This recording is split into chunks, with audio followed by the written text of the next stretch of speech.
Aircraft with the singular soul of Grumman's beautiful felines are a lost breed in the modern era.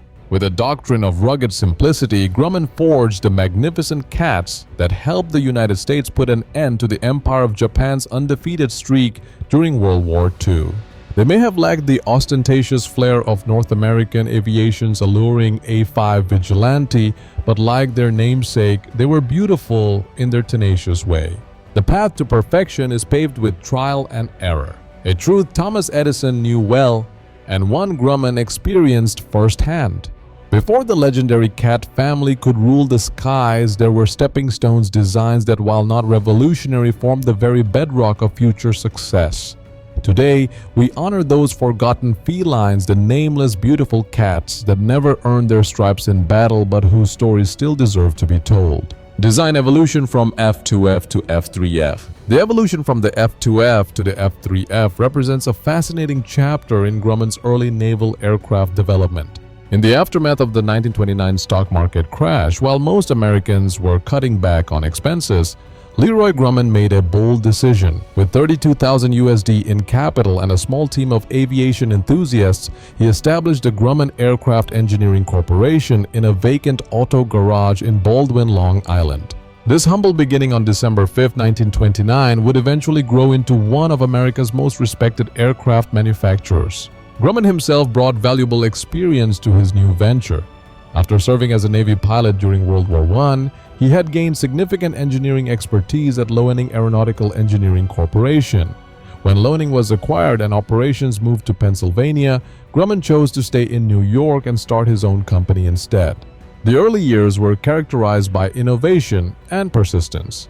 The fledgling company initially survived by repairing damaged aircraft and building aluminum truck bodies. However, Grumman's true passion remained aviation. His engineering background and first-hand experience as a Navy pilot gave him unique insights into what military aviators needed: reliability, performance, and survivability. Grumman's first breakthrough came with the development of retractable landing gear for naval aircraft. This innovation addressed a critical issue in carrier operations and caught the attention of the U.S. Navy, beginning a relationship that would define the company for decades to come. The transition from manufacturing truck bodies to fighter aircraft happened remarkably quickly. By 1931, the Grumman Aircraft Engineering Corporation made its initial mark in naval aviation with the FF-1, affectionately nicknamed the Fifi. This two-seat biplane fighter represented a significant advancement in naval aircraft design.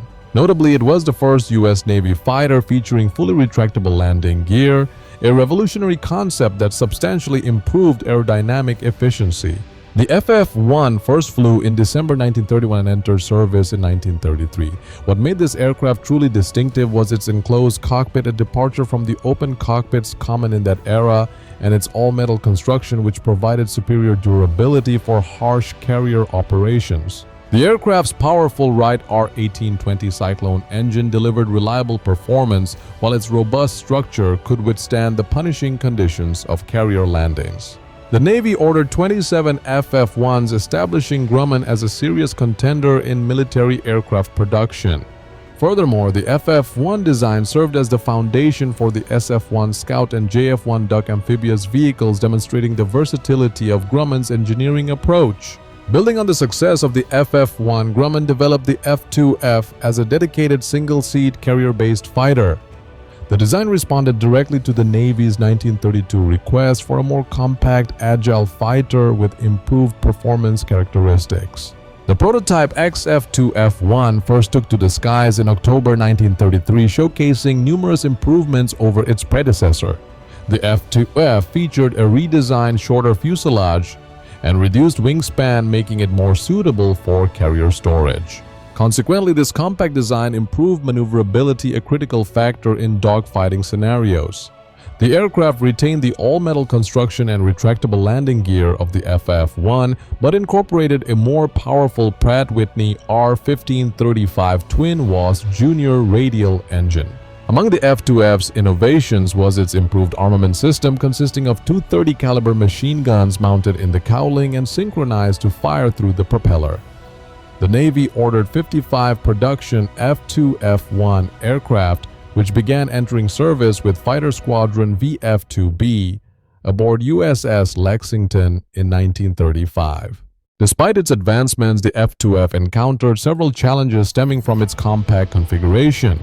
The reduced wingspan created higher landing speeds, making carrier landings more demanding for pilots. Additionally, the aircraft's small size limited its fuel capacity, restricting its operational range to approximately 985 miles. The F2F's cockpit ergonomics presented another issue. Pilots reported limited visibility, particularly during landing approaches, a critical safety concern for carrier operations. The tight cockpit configuration also created challenges in combat situations where spatial awareness was essential. Heat management proved problematic as well. The compact engine compartment trapped excessive heat, affecting both pilot comfort and engine reliability during extended operations. During high-speed maneuvers, some pilots noted a tendency for the aircraft to buffet, indicating aerodynamic limitations in the design. These challenges, combined with the rapid pace of aviation technology development, meant the F2F had a relatively brief service life. By 1939, just 4 years after its introduction, the F2F was being relegated to training duties as newer designs emerged.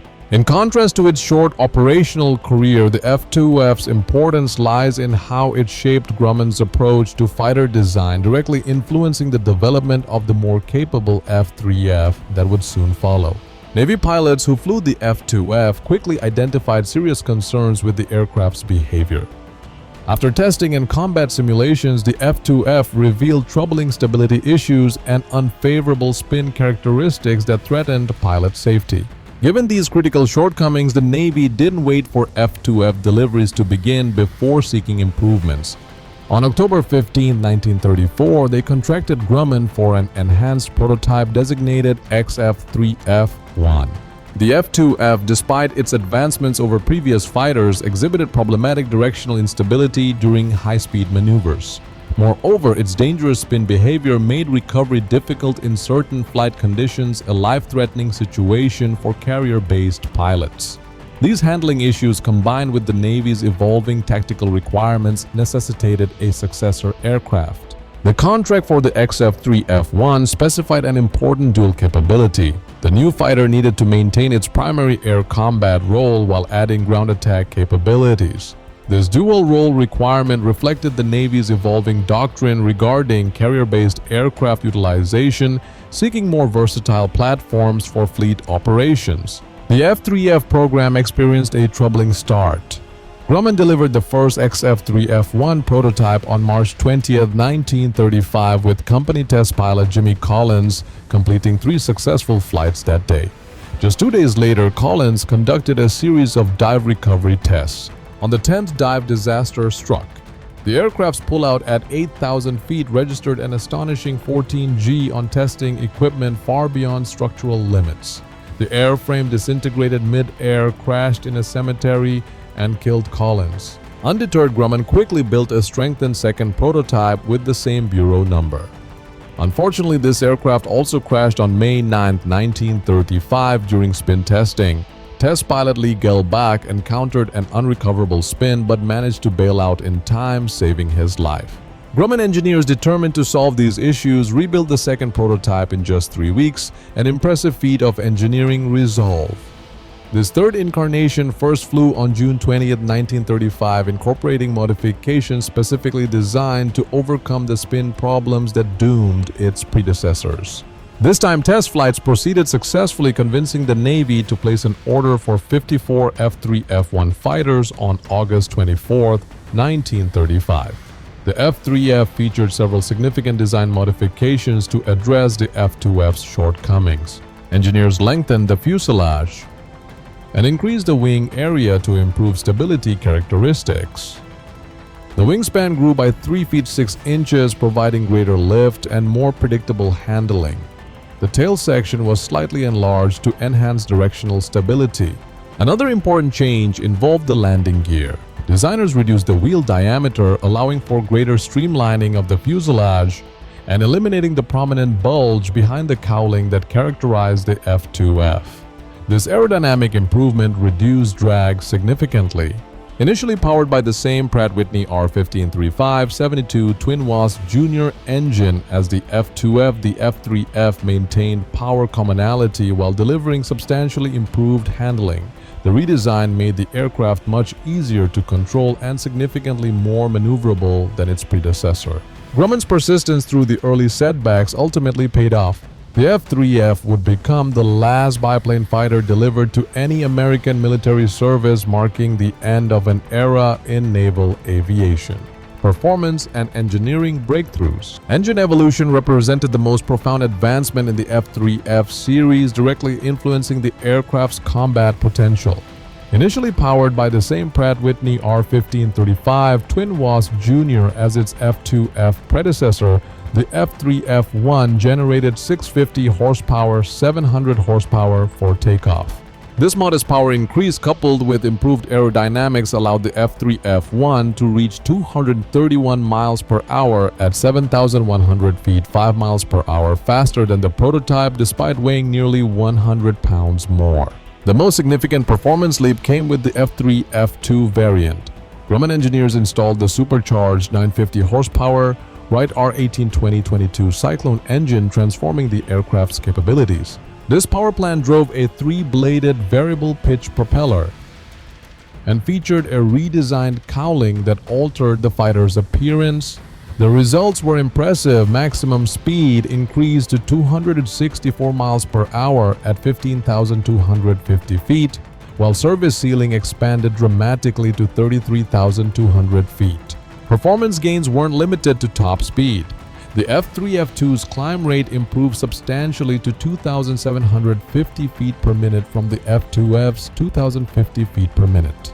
Additionally, the operational range was expanded to 980 miles, providing greater tactical flexibility for naval operations. The Cyclone engine, despite its larger diameter, improved carrier takeoff performance due to its lower weight-to-power ratio. One pilot who flew the F3F2 noted, "The rate of roll is fair, but the thing that gives me the greatest satisfaction with the aircraft is the excellent speed performance, above all in acceleration and climb." Maneuverability remained the F3F's most celebrated characteristic. The aircraft offered highly responsive controls that made it a prized dogfighter. Pilots described the F3F1's controls as extremely sensitive, with maneuverability far better than the F2F. This agility came from its biplane configuration, which provided excellent turn capability at low speeds. In combat simulations, the F3F proved capable of turning with nearly any contemporary fighter.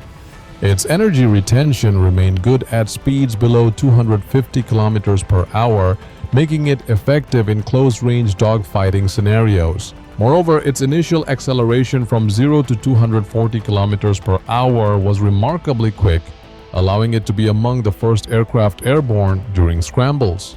The F3F did retain some challenging flight characteristics. Early models exhibited dangerous spin tendencies that required specific recovery techniques. This led to intentional spins being prohibited in operational units. Subsequently, Grumman engineers added a ventral strake to improve spin recovery characteristics. Carrier operations demanded specialized engineering solutions, an area where Grumman excelled. The F3F incorporated Leroy Grumman's patented retractable main landing gear configuration, which had first appeared on the Grumman FF. The system retracted the main wheels into the fuselage behind the engine, reducing drag while maintaining structural integrity for harsh carrier landings. The landing gear underwent further refinement in the F3F. The wheel diameter was reduced, but the width increased, enhancing both aerodynamics and deck handling. This modification contributed to the F3F's improved takeoff performance, requiring just 210 meters for liftoff, crucial for carrier operations with limited deck space. For carrier approaches, the F3F maintained a manageable landing speed of 68 miles per hour. This relatively low approach speed, comparable to early monoplanes, made the aircraft forgiving during the challenging final moments of carrier landings. A retractable tail wheel was also incorporated, further improving aerodynamic efficiency. These engineering advances collectively transformed the F3F from an interim design into a capable fighter that defined naval aviation's biplane era. The aircraft's performance metrics and carrier suitability established standards that inform future naval fighter development, particularly in the transition to monoplane designs like the F4F Wildcat. Variants and their unique features. The Grumman F3F evolved through 3 distinct production variants, each representing important advancements in naval fighter technology. Throughout its development cycle, these incremental improvemements transformed what began as a problematic design into the Navy's premier carrier-based fighter of the late 1930s. The initial production F3F-1 arrived at Naval Air Station Anacostia for testing on January 29, 1936. Designated by Grumman as the G11, this variant entered squadron service with VF-5B aboard USS Ranger and VF-6B on USS Saratoga by March 1936. Production totaled 54 aircraft, with the Marine Corps Squadron VF-4M receiving the final 6 deliveries in January 1937. Powered by a 650 horsepower Pratt Whitney R1535-84 twin-WAS Junior engine, the F3F-1 achieved a respectable top speed of 231 miles per hour at 7,500 feet.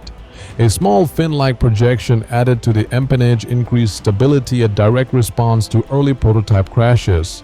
Grumman initiated development of the F3F2 company designation G919 without a contract, trusting the improved design would win Navy approval. Their confidence paid off when the Navy ordered 81 aircraft on July 25, 1936, remarkably just 2 days before the prototype's first flight. The most significant enhancement came from replacing the original power plant with a supercharged 950 horsepower Wright R1820-22 Cyclone engine. This necessitated a revised cowling that accentuated the aircraft's barrel-like appearance. Performance improvements proved substantial, with top speed increasing to 264 miles per hour, climb rate jumping from 2,050 to 2,750 feet per minute, and service ceiling expanding dramatically to 33,200 feet. The 2-bladed propeller gave way to a constant pitch, Hamilton standard 3-bladed assembly. Beginning in 1938, these enhanced fighters equipped VF-6 aboard USS Enterprise and Marine Squadrons VMF-1 and VMF-2.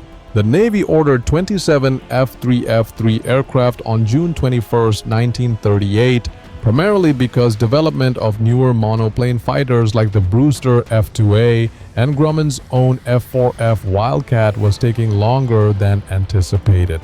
Essentially, Grumman modified the 65th F3F2 on the production line to F3F3 standards, with the remaining 26 built directly to this specification.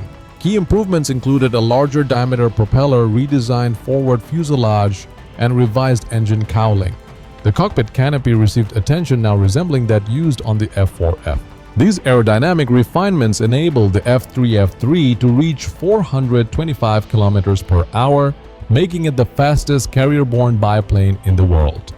The first F3F3s joined VF-5 aboard USS Yorktown, remaining in frontline service for only about a year. All F3F variants maintained the same armament, 130 caliber and 150 caliber Browning machine gun mounted in the cowl.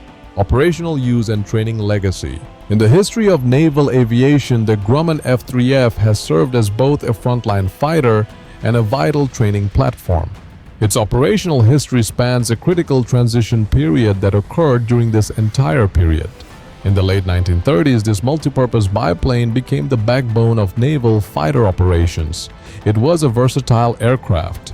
In the beginning, the first production F3F-1 fighters were put into service in March of 1936.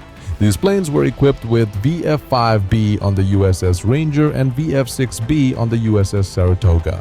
For the duration of 1940, these two squadrons, which were subsequently renamed VF-4 and VF-3 respectively, continued to operate their F3F-1 aircraft. Since January 1937, Marine Squadron VF-4M has been in possession of the last 6 F3F-1 aircraft possible. Beginning in 1938, the modified F3F2 model was used to equip the VF-6 aboard the USS Enterprise, as well as the Marine Squadron's VMF-1 and VMF-2. During this time, the 27 F3F3 fighters that were delivered in 1938-1939 were assigned to United States Navy ship Yorktown's Fighting Squadron 5. At the height of their deployment, each of the 7 Navy and Marine Corps chase squadrons were equipped with Grumman single-seat fighters.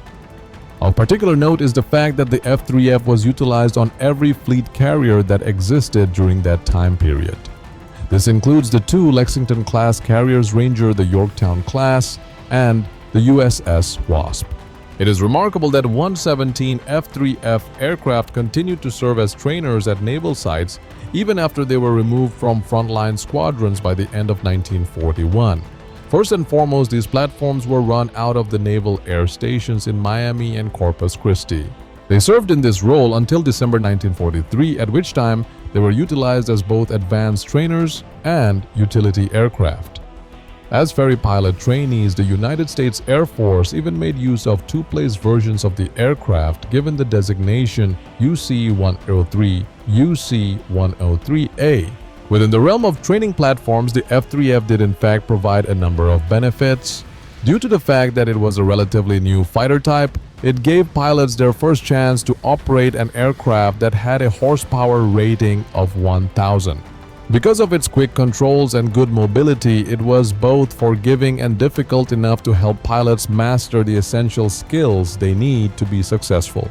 Additionally, for the sake of weapons training, the F3F remained fully armed, or there was a good chance that it could be. Because of its carrier potential, students were able to acquire essential carrier qualifications prior to moving on to frontline aircraft. The F3F was finally abandoned not because it was inadequate, but rather because the industry stopped providing support for it as it shifted its priority to creating more contemporary forms of combat aircraft. And formal retirement from Navy service for the F3F occurred in November 1943, which was nearly 10 years after the aircraft's maiden voyage. As a result of the quick speed of technological improvement in aircraft design, the F3F has in essence become outdated. When compared to the speed and firepower of more recent monoplane designs, the biplane configuration of the fighter, which was formerly highly regarded for its mobility, was unable to compete. As a result of the Navy's decision to standardize its training fleet on more current aircraft types, the majority of F3Fs were destroyed when they were retired. The F3F's untold story, crashes, and comebacks. Grumman F3F has a history that is less well known, yet it is filled with both sorrow and success. Behind its elegant lines and impressive performance is a past.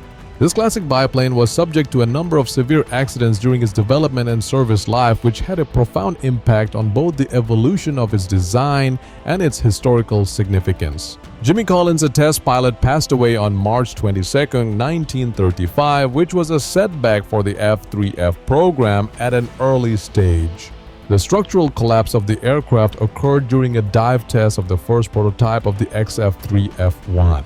The aircraft then entered an uncontrollable spin before destroying itself. Redesigning the tail and stiffening the fuselage were 2 significant responses that the engineers at Grumman made. After only 3 months, on June 9th, a second prototype that had been modified significantly was successfully launched into the air.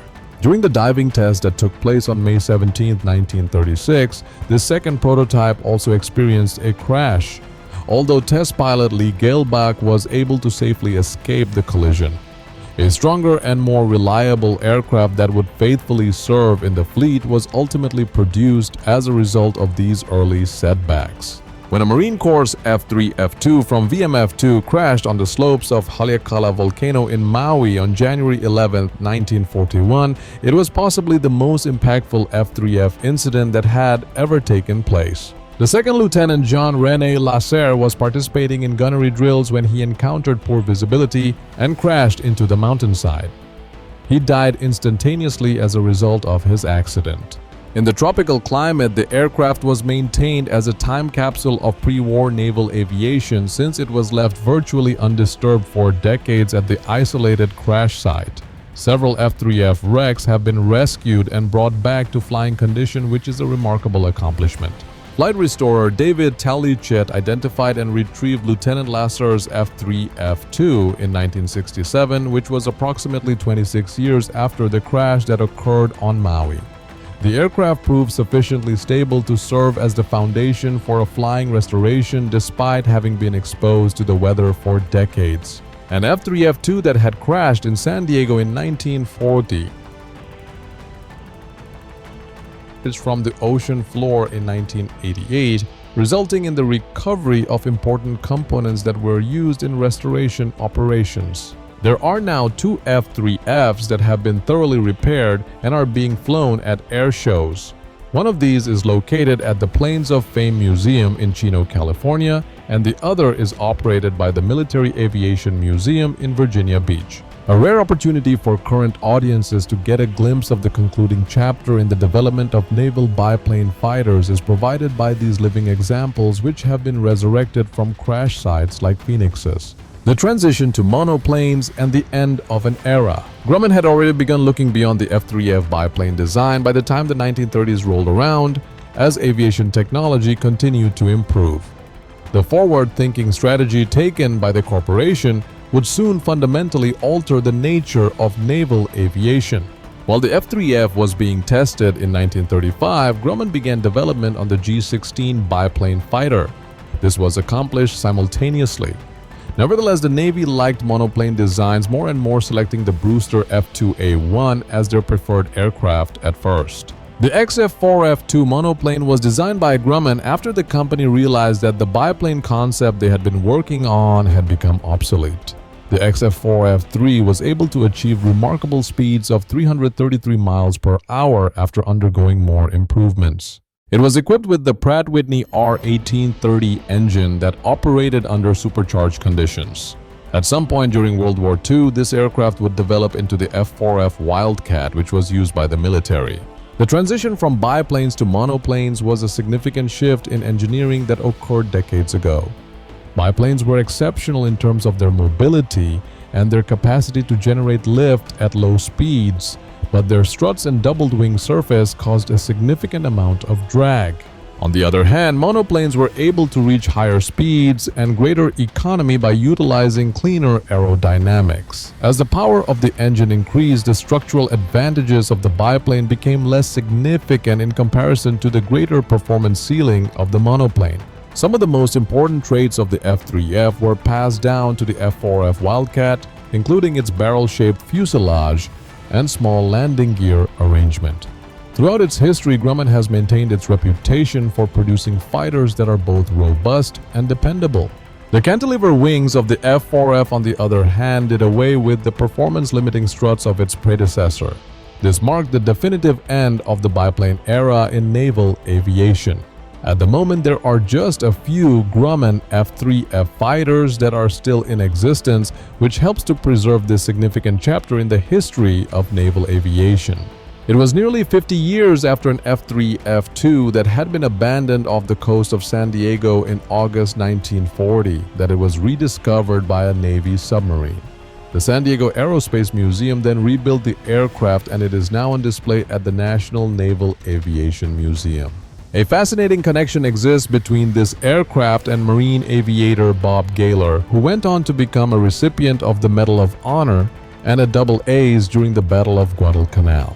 3 F3F2 models and 1 Gulf Oil G32A demonstrator are among the 4 other F3F aircraft that are still airworthy today. Herb Tischler's Texas Airplane Factory has painstakingly carried out the restoration of all of these aircraft. After a period of 4 years, these restorations were finally finished, and they made use of the original plans as well as specifically built tooling. Due to the fact that it was the final American biplane fighter to be delivered to the United States Navy, the F3F fighter holds a special place in aviation history as it signifies the transition between different eras. The aircraft was even featured in a number of Hollywood films such as Wings of the Navy, published by Warner Brothers in 1939, and Dive Bomber, produced by Technicolor in 1941. Examples of Grumman's early cats, such as the F3F, are illustrative of the company's dogged determination and inventiveness. The F4F Wildcat and other renowned aircraft were made possible by these critical stepping stones which prepared the path for their development. The journey that Grumman took from being a little car shop on Long Island to being a major force in naval aviation serves as a potent reminder that even in the face of obstacles, a dedication to invention may lead to incredible success through the pursuit of innovation. This group of forgotten felines may not have been the most prominent characters in the program, but their story is one that should be told. The F3F was the final biplane fighter to be delivered to the United States Navy for use in combat. In light of the quick transition to monoplanes that followed, what do you believe to be the single most important cause that ultimately rendered the biplane configuration obsolete for use in combat aircraft? Thank you for watching. Get ready for an entirely new experience if you found the information you learned about the Grumman F3F to be enjoyable. Within the next installment of our series, we will delve into the history of the great cats who have truly earned their stripes. Ensure that you don't miss a single video by subscribing right now and turning on the notification bell